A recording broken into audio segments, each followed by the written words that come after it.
Hello, this is Pushing Boundaries, a podcast about pioneering research, breakthrough discoveries, and unconventional ideas. I'm your host, Dr. Thomas R. Verney.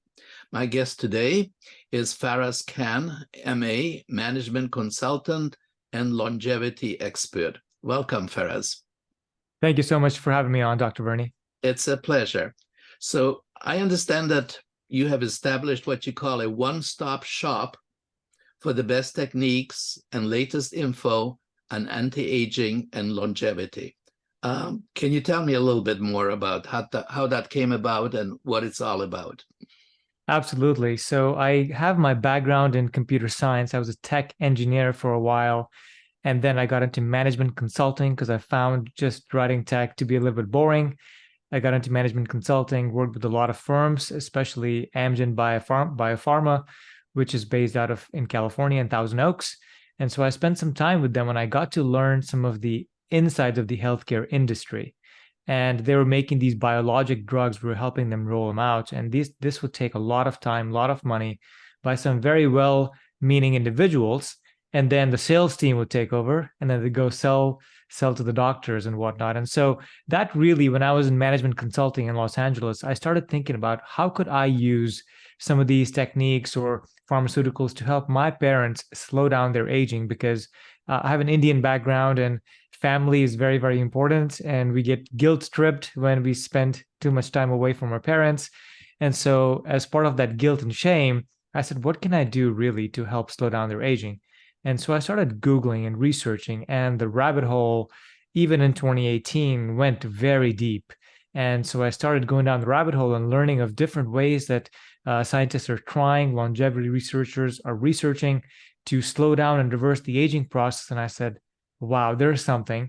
So I decided in 2019 to switch careers, actually, and quit my management consulting firm, well-paying job, and got into the field of longevity and anti-aging as somebody who started a podcast. So that was my first entry and foray into the field. I started a podcast where I started interviewing a lot of experts in longevity, health, wellness, and experts like yourself, Dr. Verney. You've been on my show to talk about what are the practical things that people can do today to slow down their aging and what's coming in just 5-10 years that can really turn this field around and allow us to live in much younger bodies. So that was how this came about. We've also got a hair wellness company that we do now. We sell hair wellness products for women to help keep the hair, because hair is very important as part of the anti-aging protocol. Right. So you mentioned your parents, that you were sort of concerned about their aging. Mm-hmm. You also mentioned the fact that they kind of have a way of guilt tripping. So have you found a remedy for guilt tripping?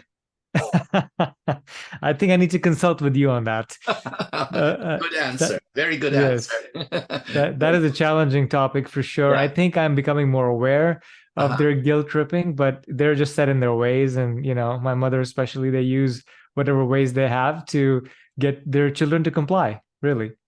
So on your website, and I think you pretty well said it also here the last few minutes, you have said that there are very promising developments unfolding over the next 5 to 10 years that may make diseases like heart disease, cancer, Alzheimer's, and diabetes a thing of the past. We'll be living like our much younger selves, full of radiance, vigor, and energy. So what are these new developments that you're talking about? Totally. Let me fill your audience in on what's going on in the field of longevity, the most exciting stuff. So what's happening is that a lot of Silicon Valley billionaires and people that have made a lot of money in technology are realizing that they're mortal after all, and they'd like to change that. And so they're investing a lot of their money. Jeff Bezos is one of the investors. Google co-founder Sergey Brin is another investor. They've both started funds and companies, and there's many more that have been started that are researching different ways to slow down the aging process. Now, we've known for many years that there were about 9 hallmarks of aging that were founded or discovered or agreed to by scientists in about 2014. Recently, that list has expanded from 14 to 19. There were there were 9 initially, and now 5 have been added. So now there's 14 in total, right? So all of these, they talk about either, stem cell exhaustion or epigenetic information. So in your cells, the epigenome is not working properly because of the environment.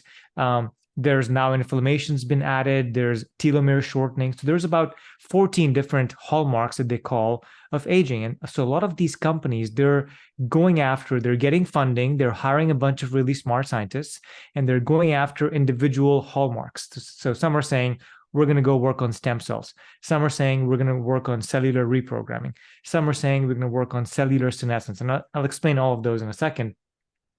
So there's funding coming in. Because of funding, they can hire very, very good scientists. And these funding and the scientists together are allowing them to do studies on, smaller animals like mice, rats, fruit flies, for example, that are showing very, very promising results in terms of increasing the longevity of these animals. And what's interesting is because mice only live about 2 years or so, you can measure the increase in longevity very easily, because if they live to 3 years, that's a 50% increase. If they live 2 extra months, that's about, whatever that is, 12% or so, right?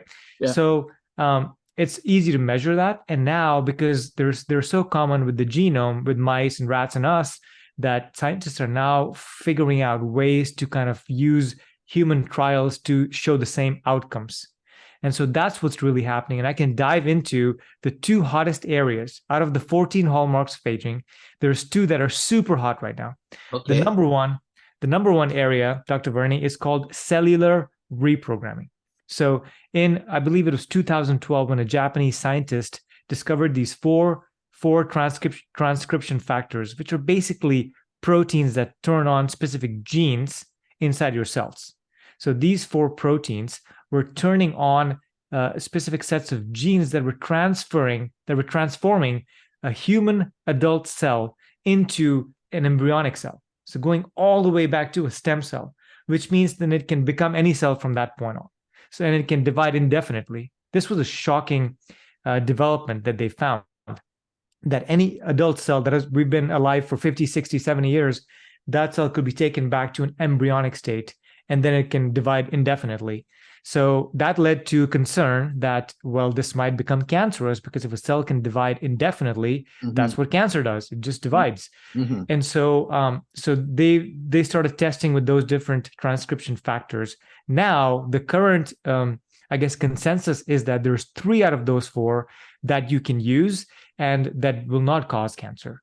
And so there's one research study that was published just a week ago by a team at Harvard Medical School by Dr. David Sinclair, which showed that they can use these 3 different transcription factors to reverse, increase, and decrease somebody's epigenetic age, or not somebody's, but cells' epigenetic age. Very, very, you could redo it over and over again. So it's something that can be repeatable, and it's shown in these studies. There's also multiple other studies that were done in the last year that had the same or similar results with these 3 different factors. So again, very promising area, a lot of money. I think the most money in anti-aging is probably going to this one area.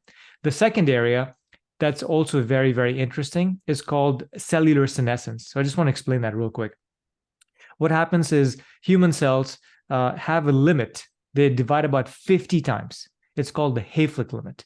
And the reason scientists believe that they divide only 50 times is because the DNA, when a cell divides, the end caps of the DNA, it's this protective chromosome at the end that is not really DNA, but is just a chromosome that's protecting the DNA, right? So it's like the end caps of your shoelaces that are protecting the shoelace. And so when a cell divides, that the end caps, or the chromosome at the end, shortens every single time. Which is called the telomere. Exactly. You got it. Yes. And scientists believe that after 50 divisions, the telomeres become so small that if you divide the cell anymore, then it may cause mutations in the DNA, which could lead to cancer. And so that's why a cell is very smart. It stops dividing. Now, there's ways to allow, and so once the cell stops dividing, then it turns into what they say, old grumpy man. It's called the senescent cell. That's just angry and just mad at the world, and it's secreting these inflammatory phenotypes, inflammatory substances in the cell. So it's like poisoning the cells around it. So scientists are looking at ways to turn these senescent cells, old grumpy men, into young cells again, and reducing that burden, that load that we're carrying because of this inflammatory excretions that they're doing. And as far as you know, there have been no ill effects of this? Yeah, so one of the companies called Unity Biotechnology that was funded by Jeff Bezos, founder of Amazon, actually did a big trial last year, and it had a failure. It failed. And so they tried it in the knee. Some people think that, because they were injecting the material, that's why it didn't work. They should have given it orally because it's a whole body problem. Regardless, the trial failed for the senolytic cells, right? Senescent cells. That same company is doing additional trials this year, and there's many other companies that are doing trials in senescent cells as well. So that is the second most funded area. Scientists believe that sooner or later we will find a way to figure this out, or to reverse the age and get rid of these senescent cells. The third very interesting area of recent interest is a theory that was expounded first by David Sinclair, who's at the Harvard Medical School. He's got a lab there. And he talks about that all of aging comes from a loss of information in the cell. And the cell loses information because the epigenetics of the cell, the methylation patterns because of the environment, cause it to forget that it's a younger cell. And so it stops creating the proteins that keep you young. And so as we age, it creates different sets of proteins, and those proteins correlate to the age that you are. For example, gray hair loss, right? Diabetes and other diseases that are associated with age are because of the information theory, meaning the cell has forgotten the original age that it came from and how it should function with the proteins. So what they're doing is, again, they're using that type of manipulation with the three factors to get the cells back to a younger state as well. So that is Dr. Sinclair's team. They just launched a recent paper that had some success in that field. So you said that cells divide approximately or always only 50 times? Generally 50 times. That was known for the longest time as a hard limit for the cells. But as scientists are able to increase the telomere length, especially in petri dishes and labs, then they can see cells dividing more. So inside the human body, or in natural circumstances, they believe 50 is the limit, but of course that can be manipulated. So in terms of 50, how many weeks or months or years pass between cell divisions? Like, is 50 cell divisions the same as 50 years, or is it 100 years, or what is it? That's a great question. It really depends on the part of the body or the organ. For example, the cells in your gut are dividing every 5 days, very rapidly. The cells in your brain, hardly at all. Right. You get the same brain cells at child, or when you become an adult, pretty much 90 to 95% of those cells in your brain stay constant. There is some rejuvenation going on and some division going on in the brain, but it's very, very small. And so that is the problem we come into, especially with longevity. One of the toughest problems to solve is the problem of Alzheimer's. Is what do you do when the brain stops supporting you and you lose mental function? Well, you rely on the body to make up for it.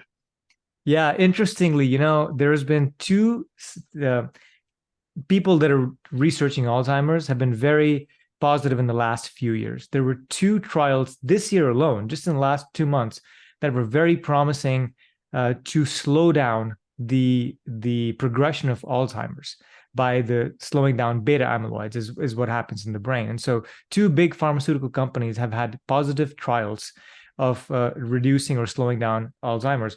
Experts that I talk to in this field believe that Alzheimer's will become just a chronic condition that we can manage, for example, like we do with diabetes or other chronic conditions that stay with us, but they don't kill us. They don't, we don't forget everybody we know. We don't die because of it. So it's more going to be something we maintain. We kind of measure, tests to see how we're doing.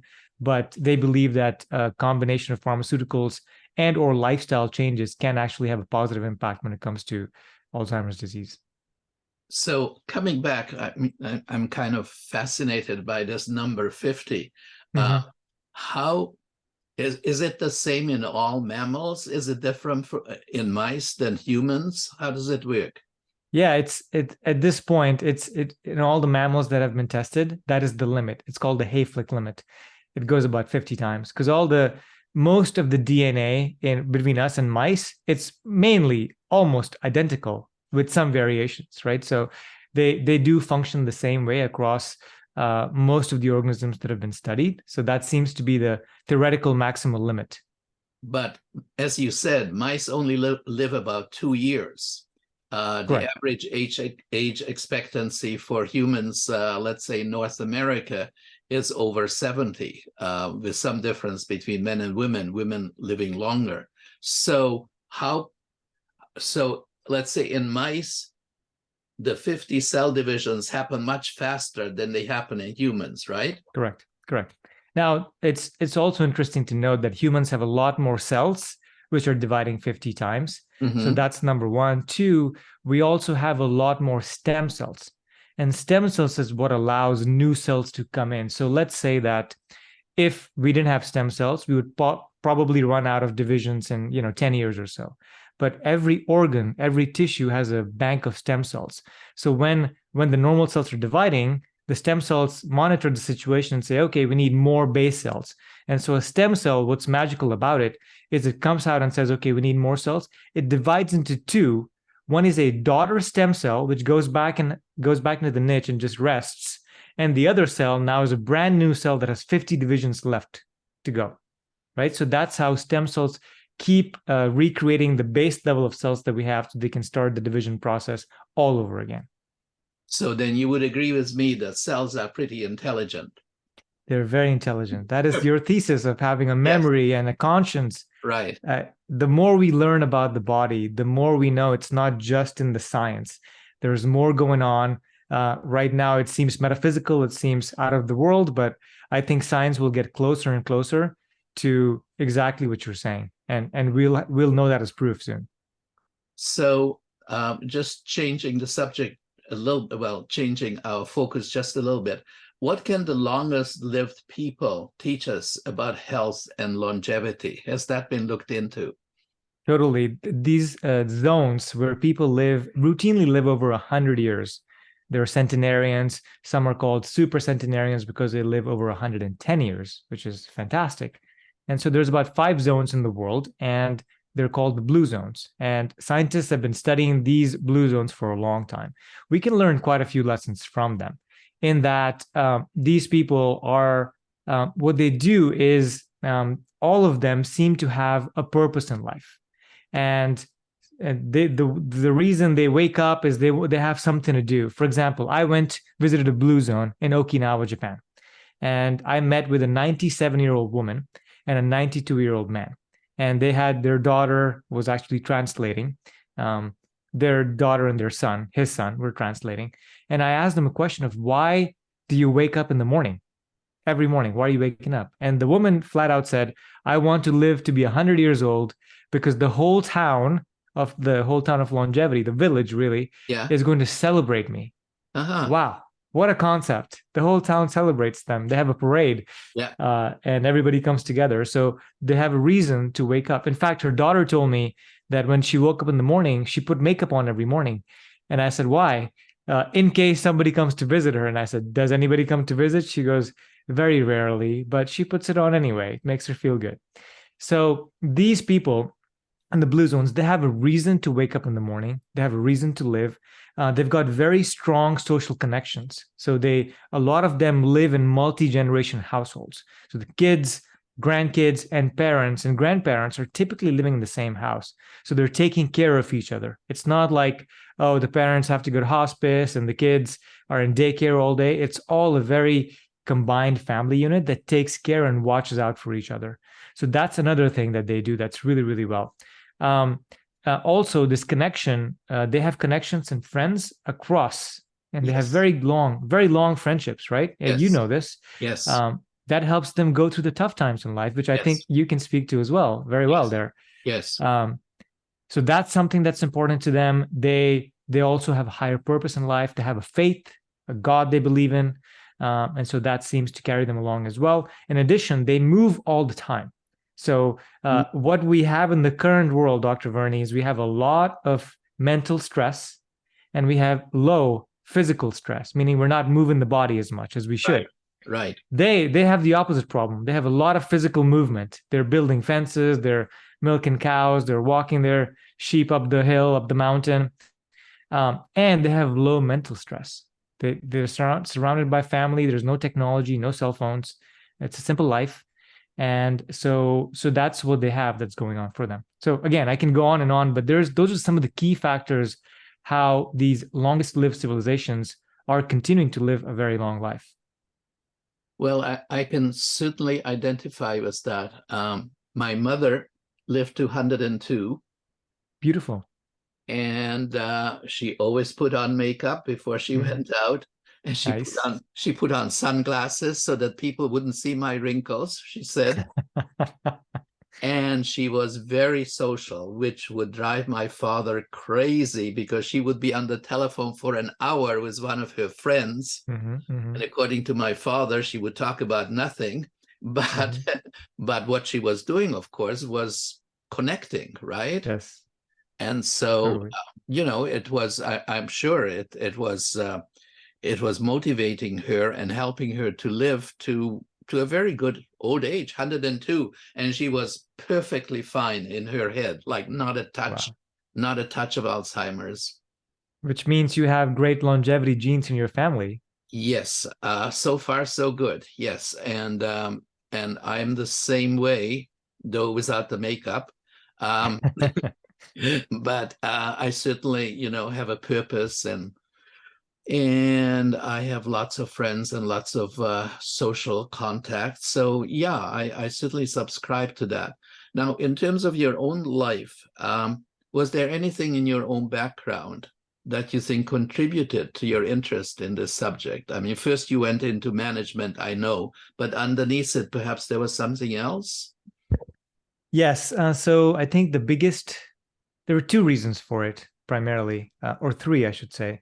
I wasn't completely satisfied with the life choice that I had with management consulting and working for a big corporation in a big city.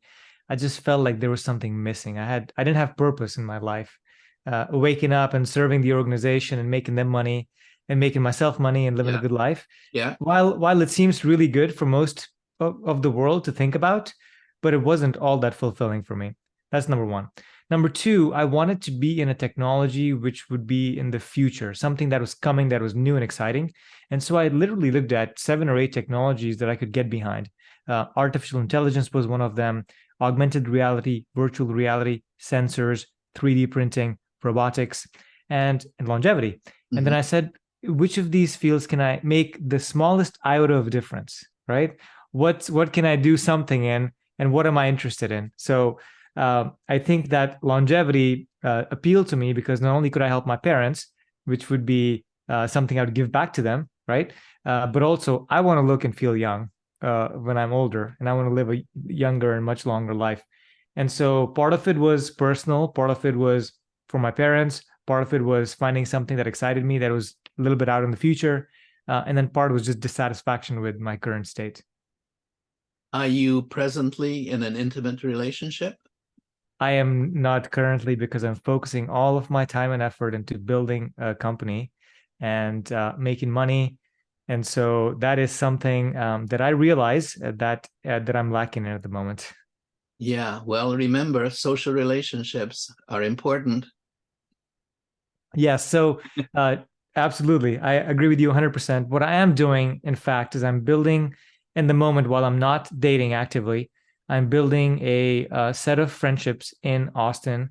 I'm in a part of a actually 2 men's groups where we get together every 2 weeks, and we really share deeply about our lives, all the things that are going wrong. There's no facade in this group. There's no personas that we bring. We just lay it all out and say, here's what's going wrong, or here's what I had some challenges with. And that really helps get to the core, because men, we don't really like to talk about emotions. And so with both of these groups, I think that what I love about it is we're so humble and honest with each other, and so open about everything that we get a lot of feedback from men, but also support if we need to, one-on-one. Okay. So how important is mindset for a healthy and long life? Oh, it's probably the most important. So let me just run your listeners through a simple exercise, right? So just play along with me if you're listening. So let's say I'm going to ask you, how long how long do you want to live, right? What is the age that you think it'll be your time to pass on, right? Let's just think about that for a second. You don't have to write this number down, but just think about that. Now, if I ask you 1 year before that you reach that age, how would you feel physically? Would you be full of life or would you be barely moving at all? How would you feel mentally? Would you be sharp? Would you have mental acuity? Or would you be, not recognizing people around you, right? So I think for most people, the answer would be, I'd be mentally sharp and I'd be physically strong. If that is the case, 1 year before it's your time to go, do you really think you would go then? Because you're in a good place, right?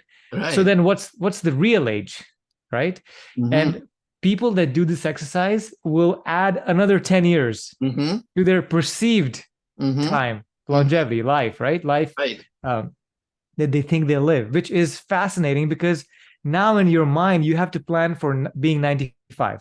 Right. If you said 85 earlier. Yes. Right. And so that unlocks a shift in you where you say, no, I have to build a better body.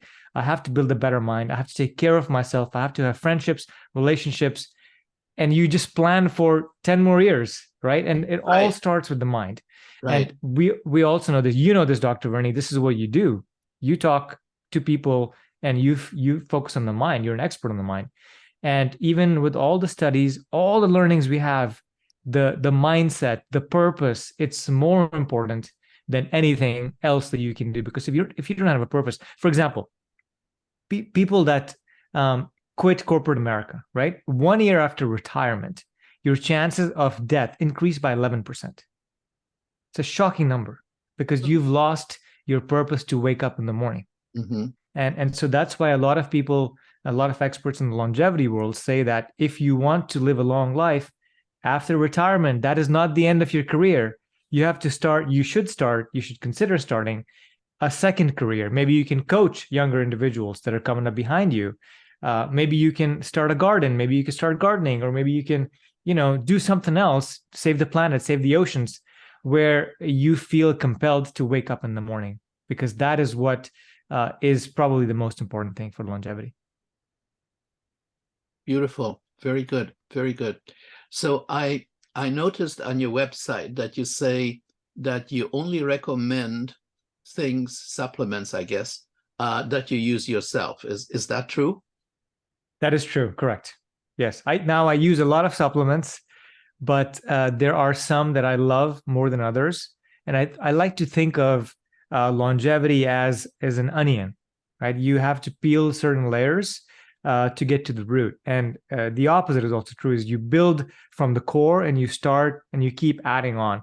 A lot of people in this space will go get a stem cell treatment without optimizing their sleep or their exercise. And to them, I say, okay, if you have $5,000 or $20,000, feel free to spend it.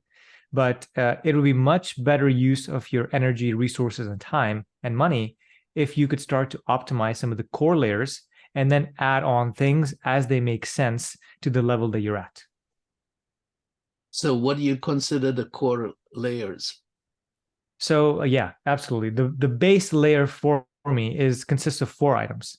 Number 1, getting good sleep. Number 2, exercising every single day. People say that if you could create a pill that had the effects of exercise in it, it would be the first $1 trillion company ever made. So it's that important. Exercise is that important. So it doesn't mean you have to go lift for 45 minutes at the gym every evening. No, let's look at the longest lift people. They're just walking all the time. They're walking for an hour or 2 a day, sometimes in the sunshine, sometimes in the evenings, but they're just active all day long, right? So do something. If you're sitting at a desk all day, then get a standing desk where you can stand. Take a break every hour, walk for 5 minutes. Simple things. It's not complicated. So we talked about sleep, exercise. Nutrition's very important. Yes. In the blue zones, most of the people that live there are eating primarily a plant-based diet with some meat and some fish. Experts call this akin to the Mediterranean diet, which is, of course, probably the most studied diet when it comes to Yes. longevity interventions. Right. And so that's a good one. I will not say that there is one diet for anybody, but Mediterranean, by and large, seems to work for the most number of people. Yeah. So that's number 3. Number 4 is something you're an expert in. Mental resilience is keeping your mental stress as low as possible. And this is important for a variety of reasons. When cortisol gets imbalanced in your body, that causes a lot of problem, that causes you to be in fight or flight all day long, which activates certain parts of your nervous system and your body that don't need to be activated at all time. You're not running from a tiger all day. Right. And so these are the 4 core components that you should do first before you get into supplements, before you get into stem cell treatments and whatever else we can add on to that. Okay. So then that takes me to the next question. So what are your favorite supplements? Okay, fantastic. So these supplements are, let me list them in order. Number 1, and I'll explain just a little bit about each of them. Sure. The first one, what happens to the human body past middle age is, let's say when you were a child and you were, cycling down the street and you fell down and you bruised your knee, typically you'll see inflammation on that wound, where your body's sending the immune system to heal, but that causes some swelling, redness.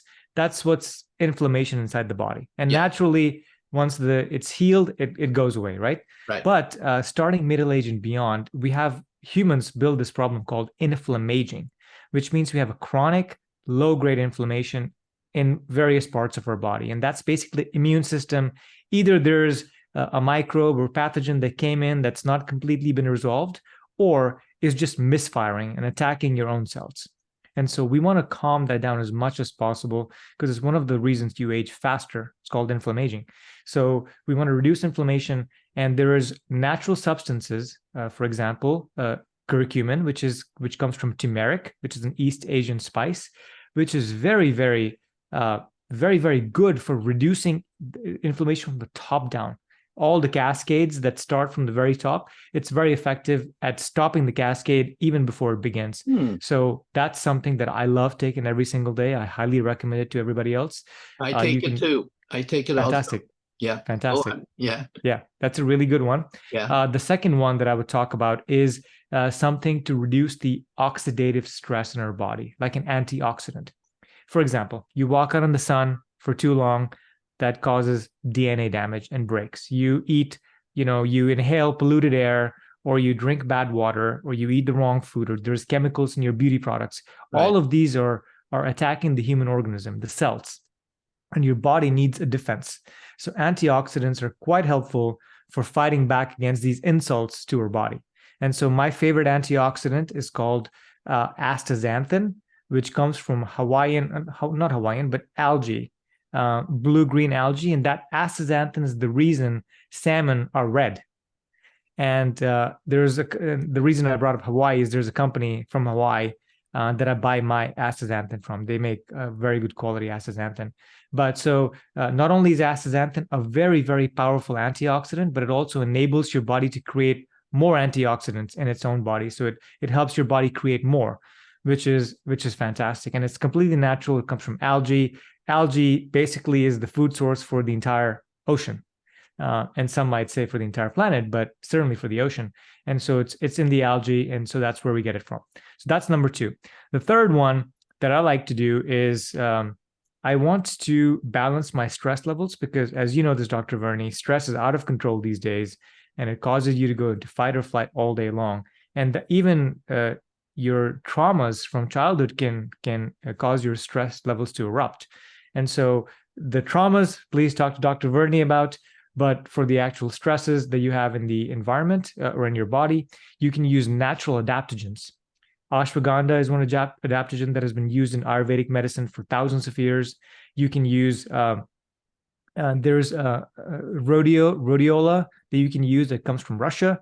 That's also pretty effective for balancing your stress in an adaptogenic way. So that's something I recommend for stress. Then we get into blood sugar. This is extremely important. What happens, so I'll explain this very, very quickly. When you eat No a high rush, carb, no rush. Take your time. Don't okay, rush. okay. When you eat a high carbohydrate meal, what happens is that that converts into sugar in your body. So your body converts that into sugar that goes through your intestine. The carbohydrates get absorbed back into your bloodstream. So now there's a lot of carbohydrates or blood sugar that's now circulating in your bloodstream. So your body naturally sends insulin to shuttle that into the cells. So the cells can use that to create energy. But beyond a certain point, you just can't fit any more insulin or any more sugar into the cells. And so this sugar is now floating around in the bloodstream, and it likes to attack things. It attacks the proteins that are doing all the job in your body. It attacks the DNA in your cells. It attacks the blood vessels themselves. And it also attacks collagen. Collagen makes up 70% of your body, at least of the skin, 70% of your skin. And it makes up the majority of your organs as well that are internal.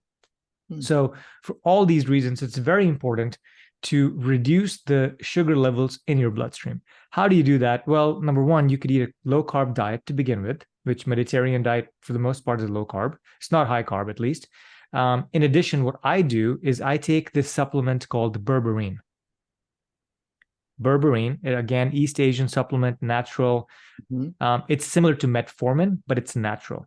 And so what it does is reduces the blood sugar spikes that happen. It reduces blood sugar or improves the blood sugar regulation in your body so that the blood levels stay stable and stay nice and low, because then sugar can attack the various organs and collagen in your body.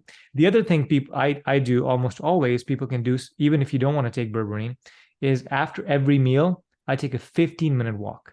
This has been shown in scientific studies to reduce your blood sugar levels significantly. 15-minute walk after every meal, you get the steps in, you get some exercise, and you reduce your blood sugar levels. So you're winning in all ways. So that's number 4. I will have a couple more if that's okay. Sure. Yeah, absolutely. Okay. Collagen is extremely important to us. As I described, 70% of your skin is collagen. Most of your organs are made up of collagen. And as we age, your body produces less of it. And so it's vital for us to get more collagen. You can get it from 2 sources. You can get hydrolyzed collagen supplements that can easily go through your gut and be absorbed by your body. They're a little bit more expensive. Or you can just take gelatin. Gelatin is also something that you can drink in a cup of tea. And unfortunately, you have to mix gelatin with something warm, like a warm liquid. Otherwise, it gels, and it's not so easy to kind of then eat that. Collagen doesn't have that problem, but you can use either or. They have all the amino acids that you need for your body to form the collagen. You can also take a little bit more vitamin C, a little bit more copper, and some manganese that helps your body create the collagen internally. So that is something that I recommend. I take every single day. Collagen is very important for you. And then a last one that I'll mention here, or last 2 real quick, is called NMN. And NMN is basically, there's a material or substance in your body called NAD. It's called nicotinamide adenine dinucleotide. And so what this does, it has multiple functions. It helps create energy. It's available in your cell, but it helps your body create more energy through the mitochondria. It also helps repair DNA damage. And thirdly, it also helps with supporting these proteins or enzymes called sirtuins. Sirtuins are called the longevity genes. They're in every cell. And so NAD is important for supporting the function of sirtuins, normal function. So for all these reasons, it's extremely important. There's a lot of buzz in the anti-aging world about NAD. There's 2 ways to actually supplement to get enough NAD in your body. You have to take precursors because the NAD molecule is just simply too big to get into your cell directly. So the 2 precursors are NMN, is a quite popular one. The second one is called NR, or nicotinamide riboside. You can take either or. They have good data behind more of them. I took NR for many years. I've started taking NMN recently. It doesn't matter as long as you take one of them. So that's important. And the last one I'll say is fish oil. It's simple.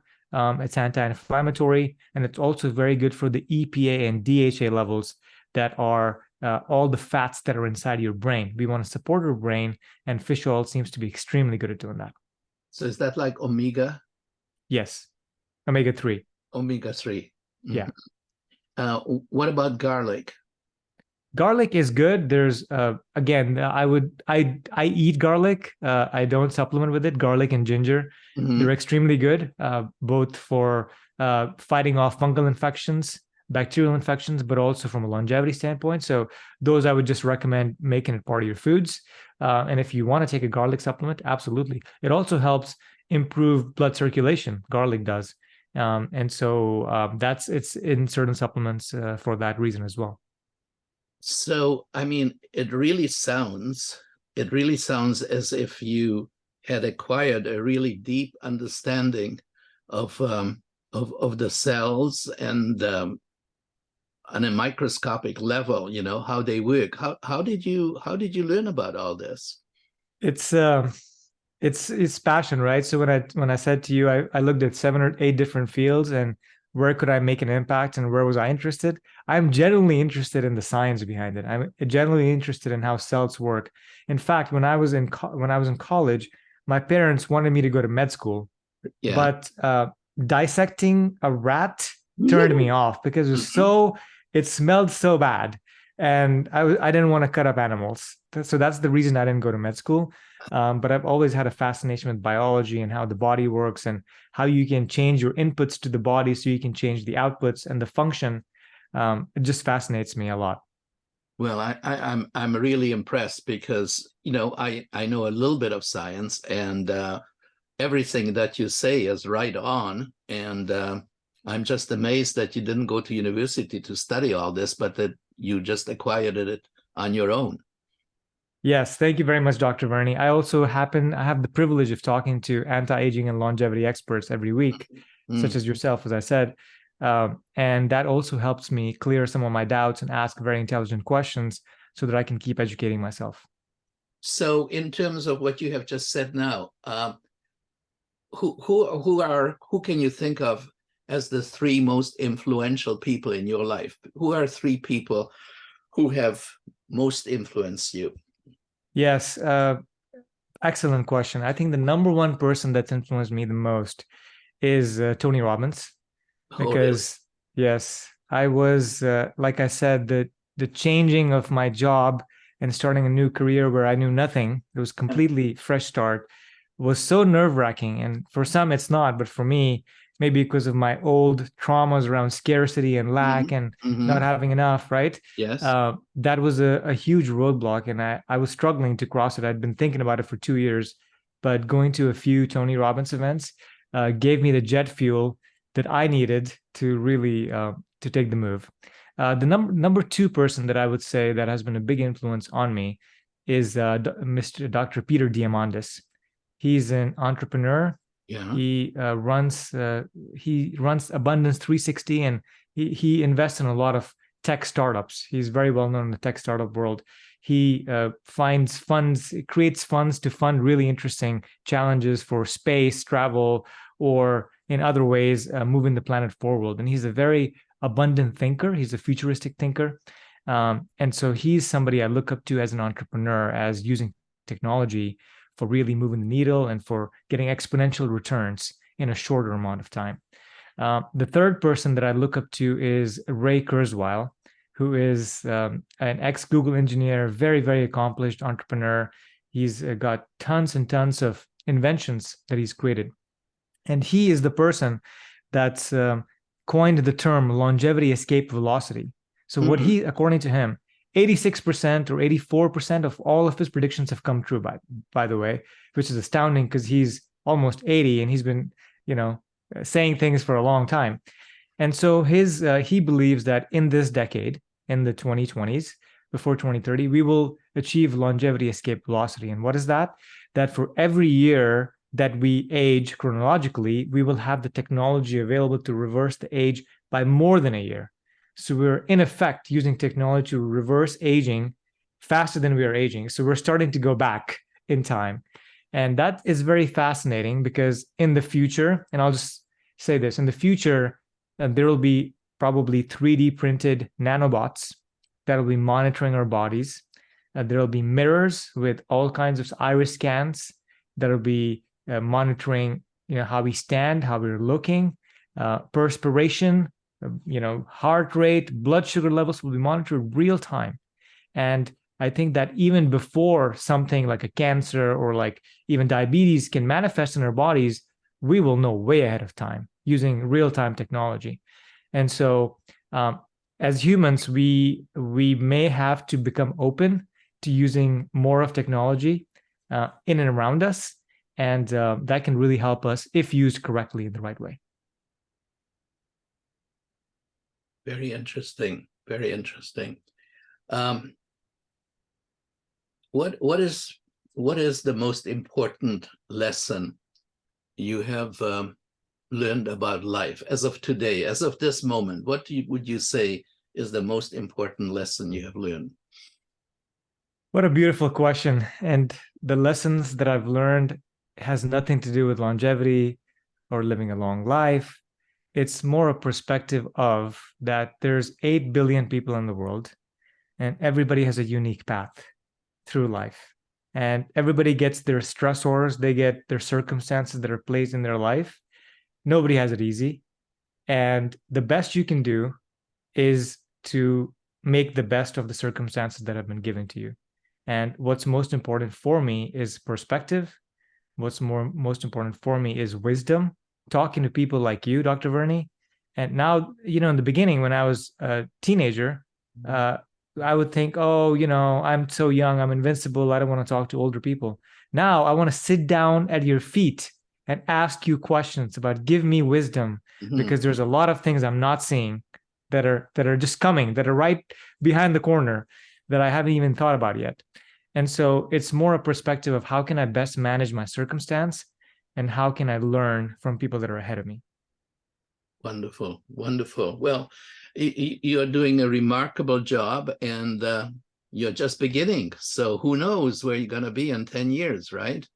Totally. I'm super excited. And yeah, thank you for coming on my show. It was fantastic. And I'd like to stay in touch with you and check base and have you back on my show next year as well. Sure, no problem. Now, before we go, would you please email me the names of the 6 or 7 supplements that you mentioned as really important, and I will add them to the podcast so people know. And people can reach you at fullyvital.com, correct? Yeah, so that's for the hair wellness, is fullyvital.com. Oh, that's just for the hair. And the rest of the supplements? Yeah, so the rest of the stuff is on antiaginghacks.net. That's where they can find my podcast. That's when they can read up on interviews that we've done in the past. And they can also reach out to me there. Anti-aging hacks. HACKS, hacks. Oh, HACKS. Yes, hacks. .net. .net. Yes. Okay, got it. Okay, well, thank you. Thank you. It was really a pleasure. And by all means, let's stay in touch. Absolutely, Dr. Verney. Thank you. This was an honor to come on your show. It was a pleasure having you. Thank you, and bye-bye. Bye. Bye.